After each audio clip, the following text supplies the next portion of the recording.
finalizar la fermentación propiónica, que como bien dice el nombre, se encarga, o sea, los microorganismos aquellos que degradan también los azúcares para producir ácido propiónico o ácido propanoico, como también se le conoce. Este proceso es típico de bacterias del género Propionibacterium, que también la vimos como ejemplo de bacterias ácido lácticas, pero en específico hay especies de este género que son básicamente producen ácido propiónico o ácido propanoico. Son rutas anaeróbicas, es una ruta anaeróbica y tienen la particularidad de producir determinado aroma y más que nada esa fermentación propiónica, además del ácido propanoico, genera CO2 y ese CO2 es el responsable, o sea, ese gas que se genera durante la fermentación del ácido láctico, porque también son capaces de fermentar el ácido láctico o fermentar azúcares para formar ese ácido propanoico. También esa fermentación da lugar a la formación o liberación de CO2 y ese CO2 es el que produce o sea, por el mismo hinchamiento que genera el gas, produce los hoyos o los huecos, las oquedades características del queso suizo Emmental. Ya esos hoyos, incluso el queso mantecoso, que ustedes ven que está lleno como de agujeros, cada vez que vean eso, un queso, es posiblemente producto de la formación de CO2 de la fermentación, en este caso la propiónica y otros tipos de fermentaciones que también generan CO2. Y más allá de eso, el ácido propiónico también tiene un uso industrial, más allá de la elaboración de quesos o de sabores o de un buquet característico en productos lácteos, sino que también es muy utilizado como conservante en alimentos y por lo tanto también se busca muchas veces industrialmente producir este compuesto, así como también, por ejemplo, las mismas especies del género Propionibacterium, y ahora que estoy hablando de eso, respondiendo un poco a la pregunta, estas especies son las que, muchas de estas especies que producen ácido propiónico producen la vitamina B12. Se busca también para producir en grandes cantidades vitamina B12 y bueno, también el ácido propiónico, más allá de lo que les decía de la textura y el sabor del queso,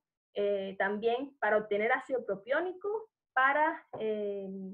usarlo como conservante, sobre todo la sal de calcio, y conservante en alimentos de origen animal, alimentos para animales, alimentos para consumo humano. Y en el caso, por ejemplo, del hombre se usa mucho para el pan en forma de sal de sodio o de calcio. Y de esta manera, bueno, también se puede utilizar, de hecho lo utilizan como antimicóticos para los pies, en forma de polvo. Muchos usos tiene la fermentación propiónica y de forma general, más o menos, es como lo mismo, ¿no? A partir del lactato, se degrada,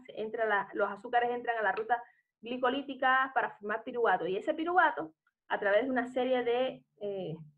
rutas metabólicas, vean cómo se puede diversificar porque tiene una amplia gama de enzimas y en determinadas condiciones, según el entorno que se le suministre, puede dar lugar a la formación principalmente de ácido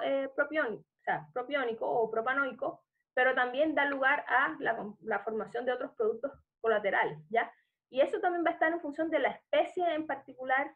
de la especie en particular de la que estemos hablando, porque hablamos de la Propionibacterium, que básicamente genera ácido propiónico, pero en función, por ejemplo, si estamos hablando de una simomona, mejor dicho, que es una levadura, en este caso, o sea, puede producir alcoholes.